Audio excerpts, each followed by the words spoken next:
Hello everyone. देखिए आज हम लोग आर ओ का जो डिस्कस कर रहे हैं उसका 18 लेक्चर देखेंगे। इसके पहले आपको 17 लेक्चर मिल चुके हैं। ठीक है, हम लोग क्या देख रहे हैं, आर ओ में पूछे जाने वाले मोस्ट एक्सपेक्टेड क्वेश्चन देख रहे हैं। ठीक है, आप लोग इसको कई बार रिवीजन करते रहिए, आपको डेफिनेटली यहाँ से बहुत सारे क्वेश्चन आपको मिलने वाले। ठीक है, साथ में जो हमारे और भी इनिशिएटिव आ रहे हैं, जैसे कि आप देखने के करंट अफेयर की सीरीज चल रही है, साथ में उसमें आप मॉर्निंग में 10 बजे शिल्पी मैम करंट अफेयर भी शिल्पी मैम द्वारा मॉर्निंग में, फिर जो MCQ पढ़ाई जाती है सब्जेक्ट वाइज 10 बजे आती है, आप उसको भी देखते रहिए। साथ में क्या है कि आपने देखा होगा कि अभी एक क्विक रिवीजन सीरीज स्टार्ट की गई है। ठीक है, तो वो वेडनेसडे और प्लस संडे दिन में 12 बजे आती है, तो उसको आप लोग जैसे इसलिए गैप रखा गया है कि क्योंकि उसमें आपको मतलब कि बहुत ही कम टाइम में उसमें जितने भी लक्ष्मीकांत, जितने भी स्टैंडर्ड किताबों में जहाँ से फैक्ट आते हैं फैक्ट शामिल किए गए हैं, जहाँ से कॉन्सेप्ट बेस आते हैं कॉन्सेप्ट बेस, तो उसको भी आप लोग फटाफट क्विक रिवीजन मार सकते हैं फटाफट। ठीक है, चलिए ये सिर्फ इंस्टा आई डी है, इसको आप फॉलो कर सकते हैं, हमारे टेलीग्राम ग्रुप है, इसको आप ज्वाइन कर सकते हैं। कह रहा है पहला क्वेश्चन कि भारत शहरी वेधशाला को ऑब्जर्वेटरी कहते हैं, निम्नलिखित में से किस स्थान पर स्थित है। ठीक है, कि भारत शहरी वेधशाला निम्नलिखित में से किस स्थान पर स्थित है। कह रहा है देहरादून, चंडीगढ़, नई दिल्ली, वाराणसी। तो जाहिर सी बात है इसकी कहाँ पे, नई दिल्ली में स्थित है। ठीक है, यह वेधशाला शिक्षाविदों, उद्योग और सरकारों के लिए विश्लेषण के माध्यम से क्या डेटा उपलब्ध कराती है। अब देखिए नीचे कह रहा है कि दो तरफ लिस्ट दी गई है, आपको मैच दी फॉलोइंग करना है। ठीक है, कह रहा है कि आम मतलब कि एक प्रकार से कहिए कि सर्वाधिक उत्पादन इससे ज़्यादा प्रोडक्शन कहाँ होता है, उससे रिलेटेड क्वेश्चन है, तो सीधे इस पे आंसर पे आते हैं। क्योंकि आप लोग जब पेपर देने जाइएगा तो एक बार जो भी या हम लोग प्रोवाइड करा देंगे लेटेस्ट डाटा, उसके हिसाब से देख लीजिएगा। ठीक है, इसमें आंसर सी होगा कि आम सबसे ज़्यादा आज भी आप देखेंगे यूपी में होता है 4। फिर क्या आ रहा है, लीची आप देखेंगे सॉरी यहाँ से लीची हो जाएगा कहाँ, बिहार। अब देखिए लीची से बिहार में आज भी फेमस है। आप बताइए कि अभी हाल ही में बिहार के किस डिस्ट्रिक्ट के लीची को GI टैग दिया गया है। ठीक है, आपके लिए GI टैग इम्पॉर्टेंट, आप बताइएगा। प्लस यूपी में भी बहुत सारे से पान हो गया या बहुत सारी चीज़ों को दिया गया, तो आप लोग पेपर से पहले GI टैग को थोड़ा सा देख के जाइएगा। ठीक है, यूपी से क्वेश्चन आपको 15+ मिलते हैं हर साल, तो ध्यान रखिएगा। नारियल, जाहिर सी बात है नारियल केरला के लिए फेमस है और सेब के लिए जम्मू कश्मीर, तो ईजी था, इसमें आपको मैक्सिमम चीज़ें पता हैं। ठीक है, कह रहा है कि निम्नलिखित में से कौन ब्रेंट इंडेक्स से संबंधित है। ब्रेंट इंडेक्स से संबंधित क्या होता है, ऑप्शन ए कह रहा है कि कच्चे तेल की कीमत, तांबे की भविष्य की कीमतें, सोने की भविष्य की कीमतें और शिपिंग के सूचकांक। तो ब्रेंट इंडेक्स, सबसे पहले तो आपको ये पता है ब्रेंट इंडेक्स है क्या।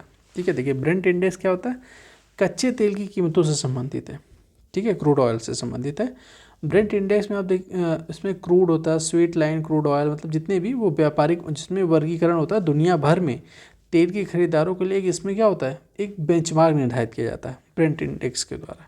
तो ये किससे संबंधित है, इसका ऑप्शन ए है कि क्रूड ऑयल से संबंधित है। नीचे कह रहे हैं कि निम्नलिखित में से कौन सुमेलित नहीं है। ठीक है, सबसे पहले कि आपको जब क्वेश्चन पढ़ना जहाँ पर नहीं है तो पहले गोला मारना है, जिससे आपको क्लियर एंड कट पता हो कि हमें फाइंड क्या करना है। एक तरफ भाषा दे रहा है, एक तरफ देश की कौन से देश में कौन सी भाषा बोली जाती है, तो इधर 4 ऑप्शन, इधर 4 ऑप्शन। एक तरफ का Danish, Denmark, Dutch, Netherlands, Mandarin, China, Bahasa, Thailand. देखिए इसमें सही नहीं है पूछ रहा है, तो जाहिर सी बात है 3 तो इसमें जब 4 ऑप्शन तो 3 तो सही होगा, एक ही गलत होगा। तो इसमें जो ये भाषा ये थाईलैंड में नहीं बोली जाती, क्योंकि थाईलैंड की भाषा क्या है, थाईलैंड की भाषा है थाई। और जो यहाँ पे दिया है बहासा, अब ये कहाँ पे, ये आप देखेंगे ये इंडोनेशिया की भाषा है। ठीक है, तो इसका आंसर हो जाएगा डी। अब देखिए यहाँ पे इम्पोर्टेंट ये है कि हाल ही में कुछ ट्रेनें जो है अंतर्राष्ट्रीय, मतलब कि इंडिया से किसी हमारे जाहिर सी बात है कुछ ट्रेनें नेपाल, बांग्लादेश या किसी स्टेट को किसी दूसरे कंट्री को कवर करें, तो हमारे पेपर के लिहाज से इंपॉर्टेंट हो जाती है।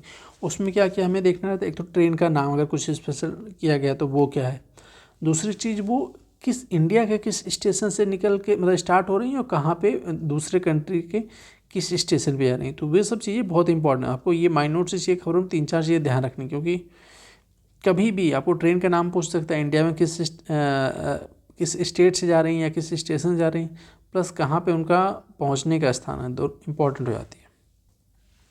देखिए तो मिताली एक्सप्रेस किन दो शहरों के बीच चलती है।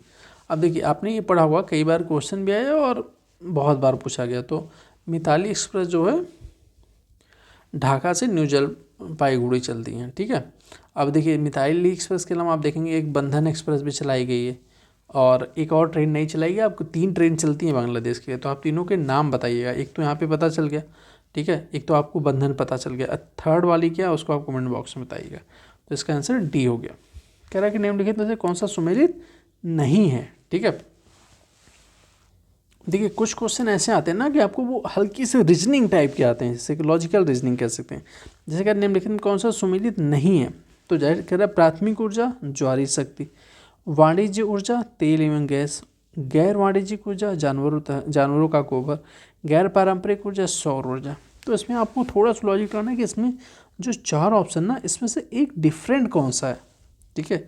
तो पहले उसको पकड़ना। देखिए पहला ये कि क्योंकि आप देखें प्राथमिक ऊर्जा, तो प्राथमिक ऊर्जा के अंतर्गत ऐसी ऊर्जा को देखेंगे शामिल किया जो प्राकृतिक रूप से मौजूद हो और उसे मानव द्वारा दूसरे रूप में संशोधित नहीं किया जा सकता। जैसे प्राथमिक ऊर्जा में क्या आएगा, आप देखेंगे पवन हो गया, सौर ऊर्जा हो गया, ठीक है। तो इन सबको शामिल किया जाता है प्राथमिक ऊर्जा में, न कि ज्वारी शक्ति को। तो ये इसका मैच गलत है, तो इसलिए ये सही हो गया। और वाणिज्यिक ऊर्जा में जाहिर से कॉमर्शियल एनर्जी आपने देखा होगा, कॉमर्शियल में क्या होता है, oil and gas commercial energy में आती। नॉन कॉमर्शियल एनर्जी में एनिमल डक, गैर पारंपरिक ऊर्जा में सौर ऊर्जा आ जाती है। तो आपको थोड़ा सा लॉजिकल करने पे रीजनिंग टाइप के जो होते हैं थोड़ा सोचेंगे तो इसको प्रैक्टिस अभ्यास से आपको सीधे सीधे, अब अगली बार ऐसे क्वेश्चन आएगा तो आप को डायरेक्ट आप लॉजिक लगाएंगे तो आंसर आ जाएगा इसका। अब देखिए कुछ क्वेश्चन बहुत मतलब कि आपने देखा होगा कि देखिए ये जो पिछले लेक्चर में डिस्कस कर रहे हैं कि कुछ क्वेश्चन ऐसे आते हैं जिसमें कि क्या होता है कि वो बहुत पुरानी योजनाओं के भी आपको मतलब कि टाइम पीरियड के अकॉर्डिंग सेट करने को पूछ लेते हैं। तो जो बहुत ही फेमस योजनाएं हैं उसको आपको क्रम के अनुसार बैठाना पड़ेगा, ठीक है। अब इसमें क्या कह रहे हैं कि देखिए वही है क्रम वाइज बैठाना। पहला क्या है, पहला कह रहा है कि सामुदायिक विकास कार्यक्रम की शुरुआत, ठीक है। सेकंड क्या कह रहे हैं, प्रजातांत्रिक विकेंद्रीकरण की संस्तुति, ठीक है। तीसरा क्या कह रहे हैं कि यहाँ पे देखिए कि यहाँ पे विलेज है, पी नहीं, यहाँ पे हो जाएगा विलेज, ठीक है। यहाँ पे देख लिया कि विलेज स्कीम। थर्ड कह रहे हैं। फोर्थ क्या कह रहे हैं, जिला ग्राम में विकास अभिकरण। अब देखिए इसमें आपको तीनों में पता होना चाहिए। सबसे ज़्यादा इंपॉर्टेंट है कि आपको ये पता हो कि स्टार्ट कब किया गया है, ठीक है। आपको ये ऐसे क्वेश्चन आने पे क्या होगा कि आपको मतलब कि बहुत से लोगों को सबको इतनी योजनाएं पुरानी है याद तो नहीं होगा, तो आपको A4 साइज पे नोट कर लेना। जैसे की विलेज स्कीम जो थी या कुंजी ग्राम योजना इसको बोलते हैं, तो ये की गई थी अगस्त 1952 में। फिर सामुदायिक विकास कार्यक्रम कब किया गया था, 2 अक्टूबर गांधी जी की जयंती पे 1992 में, ठीक है। प्रजातांत्रिक विकेंद्रीकरण की संस्तुति की गई थी जैन 1958 में, ठीक है। और फिर देखेंगे जिला ग्राम्य विकास योजना अप्रैल 1999, ठीक है। तो आपको ये नोट करके रख लेना है। अब इसमें क्या इसका आंसर हो जाएगा, हिसाब से उसका आंसर सी हो जाएगा, ठीक है। नेक्स्ट क्वेश्चन काफ़ी अच्छा है। कह रहे हैं कि आपको बताना है कि कथन आर जो है कथन ए और आर सही व्याख्या कर रहे हैं या नहीं, ठीक है। पहला कह रहा है, देखिए यहाँ पे भी ए होगा, विंध्य क्षेत्रों के पाषाण युगीन लोगों, ठीक है, पाषाण युगीन लोगों ने नूतन भूतन काल के अंत में गंगा घाटी में प्रव्रजन किया, ठीक है। सेम क्वेश्चन ये यहाँ पे अगर किसी को डाउट हो तो आप इंग्लिश में भी देख सकते हैं। कह रहा है कि विंध्य क्षेत्र के पाषाण युगीन लोगों ने नूतन भूतल काल, ठीक है, नूतन भूतल काल, सीधे आपको ऐसे हिंदी सीधे ये क्वेश्चन पूछा गया है। तो आपको ये ध्यान रखना, नूतन भूतन काल के अंतर्गत पूछा है। गंगा घाटी में प्रव्रजन मतलब माइग्रेशन किया। कह रहा है जलवायु परिवर्तन, कह रहे हैं इस काल में शुष्कता का चरण था, ठीक है। देखिए सबसे अच्छी तरीका होता है कि आपको पता करना कि व्याख्या कर रहा है या नहीं। तो देखिए कह रहा है कि भाई इस काल में लोगों ने गंगा घाटी में जो है माइग्रेशन किया, बीच में लगाइए क्यों किया माइग्रेशन? क्योंकि जलवायु परिवर्तन के कारण इस काल में एकदम शुष्कता मतलब ड्राइनेस के एकदम चरम स्तर था।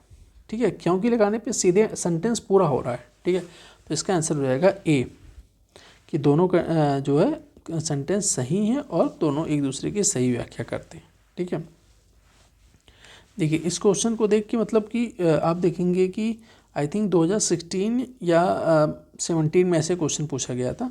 इसमें भी आपको क्रम वाइज लगाना है। ठीक है, जो तीर्थंकर आए थे, पहला कह रहा है अभिनंदन, विमलनाथ, मनु सुब्रतनाथ, पद्मभूषण, पद्म प्रभु। ठीक है, अब देखिए इसमें काफ़ी टफ है, क्योंकि आप देखेंगे बुद्धिज्म में कितने, जैनिज्म में कितने, क्योंकि ये सब लोग क्या हैं, जैन तीर्थंकर। ठीक है, और जैन में तीर्थंकर में आपको 24 तीर्थंकर हुए। अब जाहिर सी बात है 24वें तीर्थंकर सबको याद कर पाना थोड़ा सा टफ है। ठीक है, अब जैसे कि ये देखेंगे अभिनंद। ठीक है, अभिनंदन नाथ जो थे ये क्या थे, ये चौथे नंबर के तीर्थंकर थे। ठीक है, विमलनाथ ये देखेंगे, इसके बाद ये आते हैं पद्म प्रभु, आप देखेंगे तो ये 6वें नंबर के तीर्थंकर थे। और फिर आप देखेंगे तो क्या नाम है, विमलनाथ, ये 13वें नंबर के तीर्थंकर थे। और फिर आप देखेंगे मनु सुब्रतनाथ जो हैं, ये जो हैं हमारे 20वें तीर्थंकर है। तो आपको 24वें तीर्थंकर में से अगर आपको 2-3 क्रम पता है, थोड़ा सा सीक्वेंस, अगर 24वें जिसको याद आती है वो तो बेस्ट है, तो सीक्वेंस लगाने में थोड़ा सा ईजी हो जाता है। तो इसका आंसर हो जाएगा आपको ए, कि 1, 4, 2 और 3। देखिए निम्नलिखित कौन सा सुमेलित नहीं है। ठीक है, तो इसमें कह रहा है कि कौन सा सुमेलित नहीं है। जाहिर सी बात है, एक तरफ क्या है, एक तरफ आप देखेंगे महाजनपद है, दूसरी तरफ राजधानी दी गई। तो कह रहा है इसमें से कौन सुमेलित नहीं है, कंबोज, राजपुर हाटक, अश्मक, पोतन या पोटिल, सूरसेन, कौशाम्बी, श्रावस्ती, कौशल। ठीक है, तो इसका आंसर होगा सी, क्योंकि आप देखेंगे सूरसेन कहाँ के, सूरसेन जो महाजनपद था इसकी राजधानी थी मथुरा। ठीक है, और देखेंगे कौशाम्बी, कौशाम्बी कहाँ की राजधानी थी, कौशाम्बी थी वत्स की। तो आपको ये चीज़ें पता हो जाए, ऐसे क्वेश्चन आए हैं प्रीवियस में भी हम लोगों ने देखा था। अब कह रहा है कि नेक्स्ट क्वेश्चन कह रहा है कि इसमें क्या, निम्नलिखित में से किस राजा ने अपने मंत्रियों को पशुओं पर क्रूरता पर प्रतिबंध लगाने के लिए काशी भेजा था। ठीक है, तो पशुओं पर क्रूरता, तो आप देखेंगे क्या होता है कि इसमें जो इनमें इसका आंसर होगा बी, मतलब चालुक्य राजा कुमारपाल। इनका टाइम पीरियड आपको देख लेंगे तो ये था 1143 से लेके 1172 ईस्वी में। ठीक है, तो स्पेशली क्या थे, ये जैनिज्म के फॉलोअर थे। ठीक है, आप जैनिज्म में देखेंगे तो जैनिज्म धर्म में क्या होता है, बहुत से आप लोगों ने टीवी या कहीं पे देखा होगा, तो जो बहुत से लोग ऐसे वो मुंह ढके हुए प्रवचन देते हैं या करते हैं। तो जैनिज्म में ये कॉन्सेप्ट है कि किसी भी जीव की हत्या नहीं होनी चाहिए, यहाँ तक कि वो इसलिए मास्क पहनते हैं इसलिए कि उनके मुंह में कहीं कीड़ा या कुछ ऐसे जंतु ना चले जाए जिससे उनकी हत्या हो जाए। तो जैनिज्म में खेती करना भी बहुत कम उनके अंदर कॉन्सेप्ट नहीं है कि भाई, क्योंकि उससे भी ज़मीन की जुताई करने पे, खुदाई करने पे बहुत से जीव की हत्या होती है। तो जैनिज्म में वो फॉलोअर थे, इसलिए उन्होंने अपने मंत्रियों को भेजा कि पशुओं पर क्रूरता, मतलब कि पशु हत्या या फिर क्रूरता समय जितने भी उसमें बैन लगाया जाए। तो कौन थे, चालुक्य राजा कुमारपाल थे। ठीक है, चलिए नेक्स्ट लेक्चर में मिलते हैं। जो भी आपके कमेंट, डाउट या कुछ और भी सब्जेक्ट या कुछ भी आपको और क्वेरी हो तो आप कमेंट बॉक्स में बताइए, उसको पूरा करने की कोशिश करें। चलिए, धन्यवाद।